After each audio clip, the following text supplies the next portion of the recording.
विजितवारिदधारितारे श्रीकान्तकान्तमुखपङ्कजचक्रपाणे आकांक्षितप्रद सदा शरणागतानां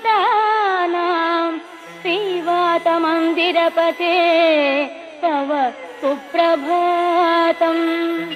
श्रीराजमानसुमनो मकुटाग्ररत्ननीराजिताङ्घ्रियुग भक्तजनैकबन्धो नारायणाच्युत हरे भगवन्मुरारे श्रीवातमन्दिरपते तव सुप्रभातम्।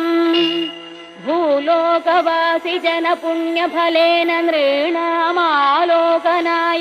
गुरुवायुपुरेऽभिरामे त्रैलोक्यनायक विभो त्वमिहाविरासिः श्रीवातमन्दिरपते।